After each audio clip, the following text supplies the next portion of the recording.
Hello, friends. Motivational strategies and changing trends.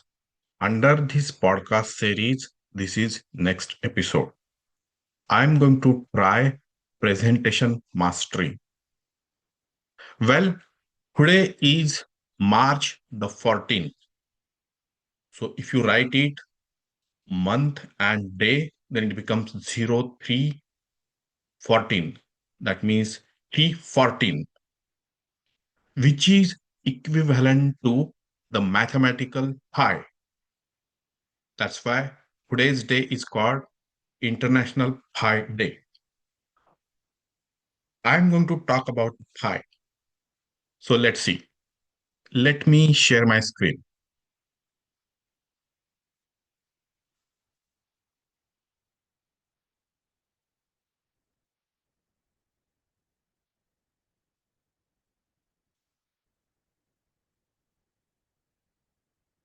All right. So as my presentation topic goes, I'm going to explain pi in terms of linguistic. So let me ask ChatGPT.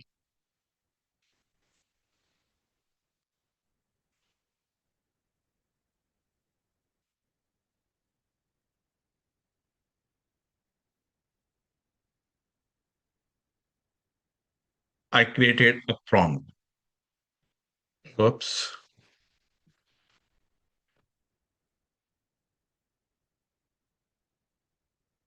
Yes. Now we will explain Pi or the Proto-Indo-European group of languages. We understand all European languages, they are connected. All the languages come under Indo, they are connected. We are talking about why these two are classified under the same origin or what is the connection.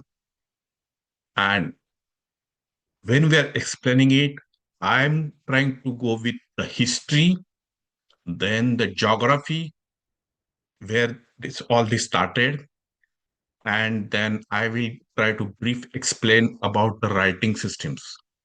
PIE is a very huge topic. I'm going to just try only the writing system for now. If you want to see how many other topics are there, I have explained in my previous episode. We will go one by one whenever time comes. Okay, so it is as we see, all these languages are shown under a common ancestor, and the that is how they have been classified as a same linguistic family. This is giving some very high level information about how the words are derived. In Sanskrit, it says pitar. In Latin, pater. In English, it becomes father. And probably this was the origin of the original Pi word. Similarly, mother, if you see, it has very similar thing. Now there are numbers. If you see, around 40 to 50% of the words have been derived or having the common ancestor. Now you may be wondering, there may be other words. For example, the Hebrew words are also part of the Latin or English, isn't it? But they are considered as a loan words. I'm not a linguistic. They are considered as a loan words, while these words are considered as the origin. So most probably they have come from the Pi. Today they are, people think they are come from Sanskrit, but it's not like that. They have come from Pi into all these things. So that's what it is. People get confused. Are they coming from here to here? It's not like that. They were in the Pi, and that's how all these languages got these words into it. Sanskrit is a derived language, which is people consider which is a very old language. It's a derived language. It's not a spoken language. This language was used by the elites only most of the time, and mainly used for the poetry and literature purpose. It was never meant to be used for day-to-day speaking. What are the other examples? I can give some other examples which are very recent past. There is a language called Dari, which is spoken in the today's Afghanistan region. That was a derived language. That language was used only for the people of the in the king's court. That's where they use that language. That's why it's called Dari or the king's court. Then there was language called Urdu. So it was created by the confluence of the regional language and the Farsi language. That's how the Urdu language was created, and it got the best out of the both of the thing. Sanskrit was created way long back, and uh, so probably explains why pi is important because it tells how the languages got evolved. Then it will trace how the cultural history happened in the past, and it will explain some other things. Mm, Now I'll go to the second point, that is geography. How these things become under the same umbrella, because why pi comes here as well as here. We will consider Latin as a like the Western and the Sanskrit as the Eastern. These two were pole aparts in the if you consider like 3,000 years ago or 4,000 years ago, there should not have been much connection. There was no direct people, not like how we speak today. It was not like that. They were not in the vicinity, but still they pressed their 40 to 50% of words in common. That was the main thing. How this was found out, or how when this study started, it was started around in the 17th century, uh, when the colonial powers were coming to the eastern side, and they were able to find several linguistic words which were common. Even they go to Indonesia, that's how they named the archipelago as a Indonesia, because they found several words were coming which were common, uh, although the language was different. Uh, Malaysia, even the Bahasa language, which is common, it was similar. Very interesting thing I will tell you.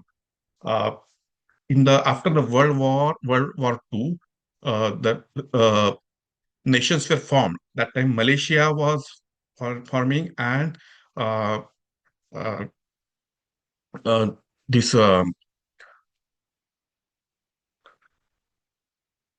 wait, I think I uh,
okay. Sorry about that.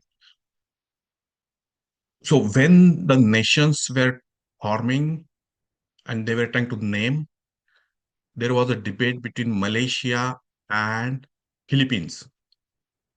Both wanted to be named as a Malaysia. But since the Malaysia took the credit first, so uh, Philippines stayed the same name. Otherwise, the languages are that common, and the Bahasa was again having so many words coming from the Pi, that is from the eastern side. From the western side, now let's talk about it. The Central Asia was the carrying the Silk routes. Consider today's Suez Canal or Panama Canal, how the traffic goes. It was a similar thing. All the trade routes were passing through the Central Asia. That's how the people were moving and the linguistic got was moving from one region to another region. People adopted the language or the culture of it. It's not necessarily they developed it. If you see today, the kind of people are some they may not have developed it, but they are adopting that language, and they have been prominent in that region. So that's how we see uh, why pi is important, because it tells us how the similarity across the languages went. Now we have to answer only one simple question: where the linguistic put the starting point. The starting point of the pi has been put uh, with the inscription in the region called Ossetia, today's Ossetia, and they believe the linguistic people started there. But today's people living in that Ossetia may not be the ones speaking it. The people started that language and they probably migrated to the Ukraine or Baltic Republic. Uh, Lithuania is the uh, most near to Pi. That's what they say. From north, and even it goes to the west of the Lithuania, that is from Sweden or Norway. Probably that might have created the western branch or Germanic branch. If you come to the southern side, then it's the Iranic languages. Now, when we say Iranic language, that means it is Armenia, Azerbaijan, and northern Iran. That was the region. Today, there may be many types of people which we don't know, but the historians put these three regions as the Iranic languages in the historic terms. The cousin of Iranic languages was the Sanskrit, which become on the eastern side and then get prominent further east. That is the geography of the pie.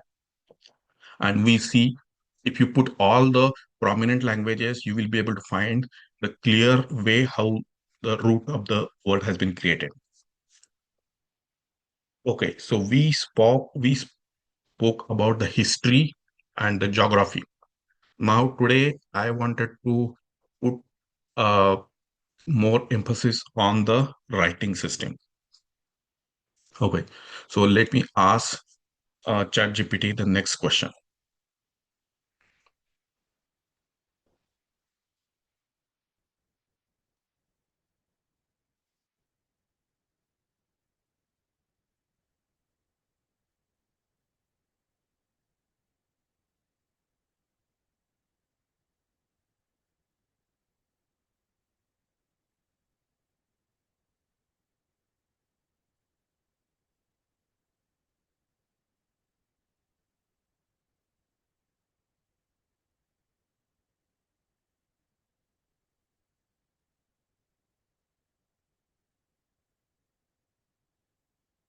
All right, so the ChatGPT is coming back with the different writing systems. So one is logographic system, which is hyglograph, and the Eastern languages comes under it. Uh, Hiragana, katakana. The second is the alphabetic system. Here, mostly the Latin languages comes under it, and they use A, B, C, D. Those are the 26 uh, uh, syllables they use for writing. Then use abjads, which is mostly written by the Arabic or Hebrew, and it is written from the right to left. I am mostly talking about abjugads. These are the major language families. Now, where these Abjad comes, the origin of Abjad, it says Brahmi or Brahmi script.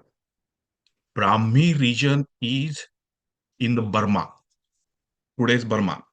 It's a northern part of the Burma, or if you look from the uh, Tibetan side, is the southeastern side. Again, we don't know when this was created and which people were there, but the region's name is attached to the script, and that region comes under today's nation called Burma. The Brahmi script is the precursor of the Devanagari script, or in where the Sanskrit is written. Now we are going to talk about this.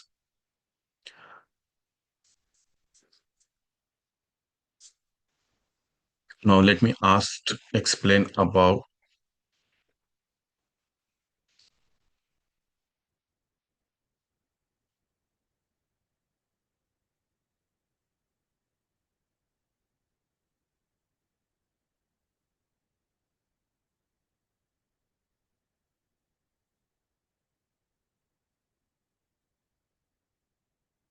Okay, so we can see some history of it, but we wanted to see how the Brahmi become the ancestor of the many scripts. So these are today's scripts, and so Thai and Devanagari, or these are really not nothing much common except the words, but the script is same. Now, how the writing system has been developed. So let me ask the question.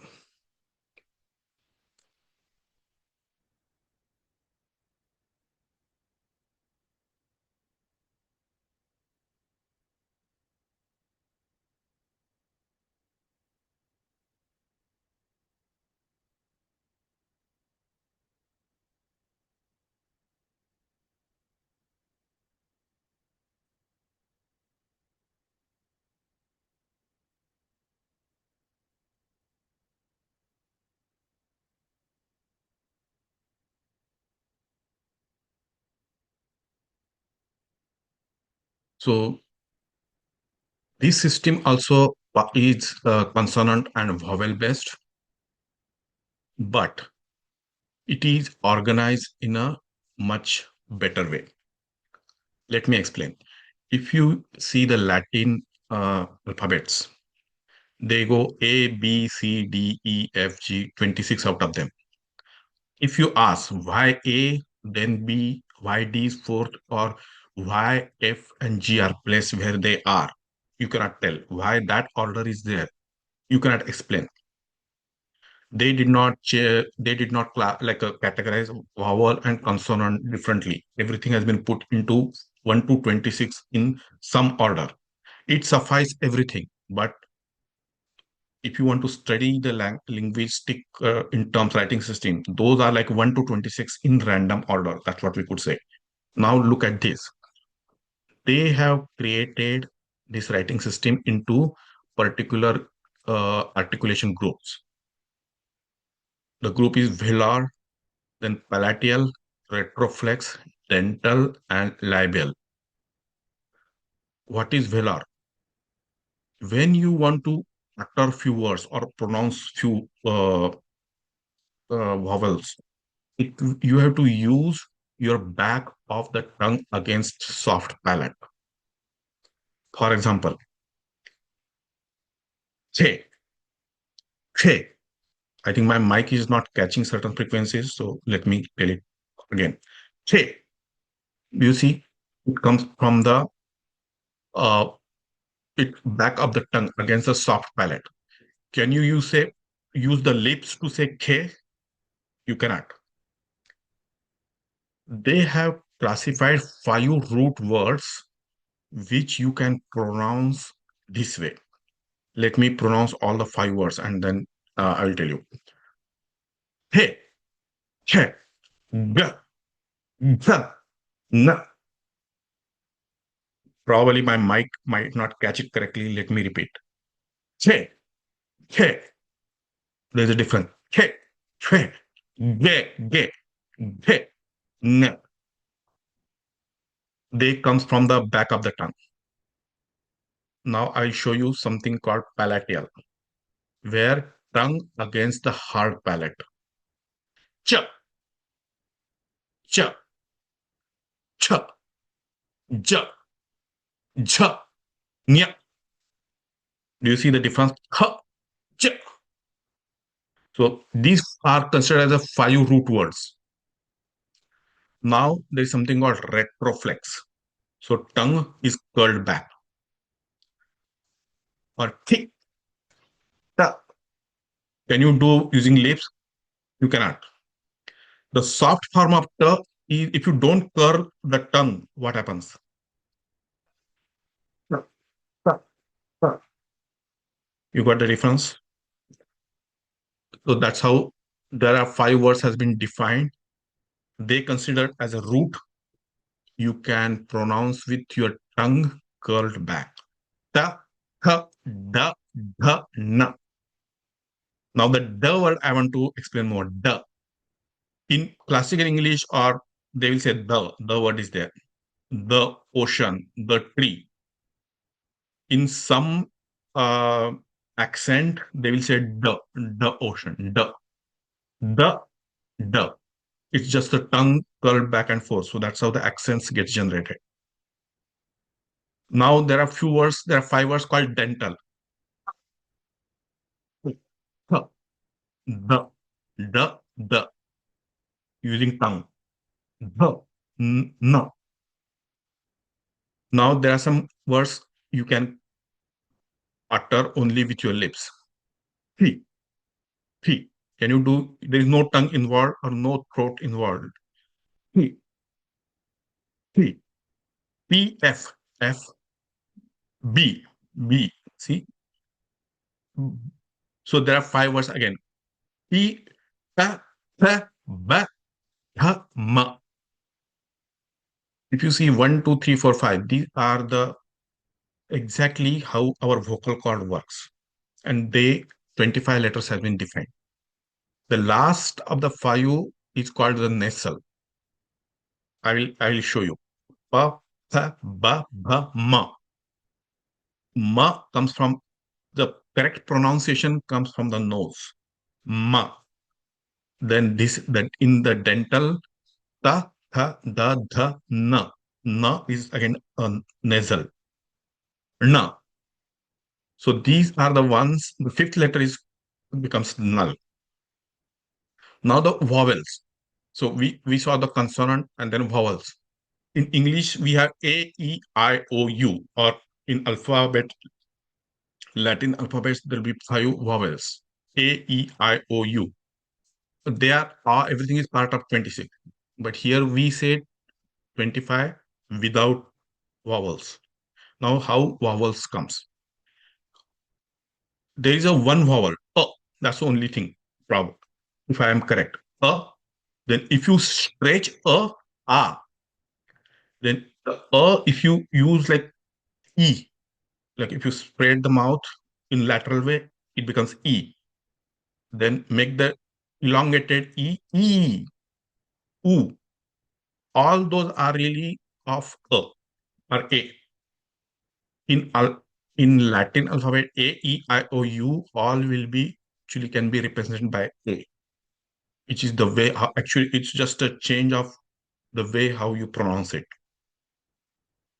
So in this writing system, what they do is A, E, E. Everything has been small, the pronunciation and the elongated version. So E, U, A, I, O, Ah.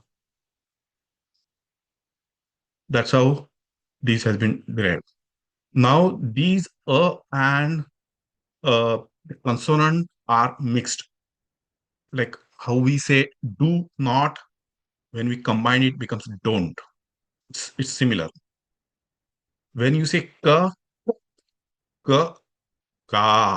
ki, if you see the difference, the the original sound has been mixed with e. Ka, ka, ka, ki.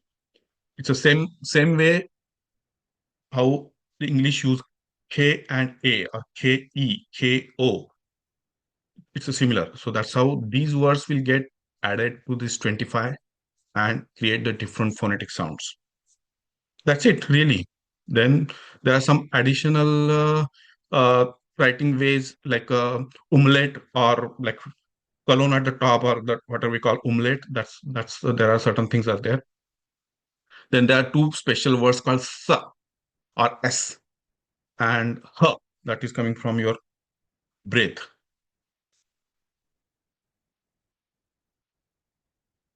That makes this sound to symbol match is very strong in this writing system, where the Latin may not have that strong. Why that is important? With this, it is very easy to create the poetry or the literature. The word Sanskrit, it means culture. The language has been derived. It has a grammar derived. The grammar is as similar to the mathematical calculus, I could say. How you create a poetry, there are rules are there. It not just comes through you. It comes through you, but how you put into the correct rhyming pattern, those rules are defined. That makes the writing the poetry and even memorization very easy. Once you memorize it, it fits in your memory because it just fits in your tongue. And then you keep on repeating even as many number of years, it will still fit in your memory. You will not forget it. The construct is like that. It was specifically developed using the how our vocal system works, and that helped the memorization of the uh, very complex poetry. Sanskrit was not written for pretty long time. When they started writing it, uh, that's where they start counting the time of the or history. But most probably the Rig Veda or the one which is the most ancient one was started developing way back, and it was developed in various regions. It was currently, if you see, they it has been maintained or uh, the people follow that in one part of the world, if we may say, but it was not exactly constructed that way. It was constructed in many ways and later put into the grammatical format, and that's how whatever the version is today, that's what we see. And even without writing system, we can say it's very big portion is lost, but whatever is remained, that also so much. That's the wonderful thing about it. Okay, so that was the pie I wanted to talk about. Today is the pie day. I hope you enjoyed this. If you like it, let me know. I'm going to do this again. Uh, so this is take number 2. Thank you.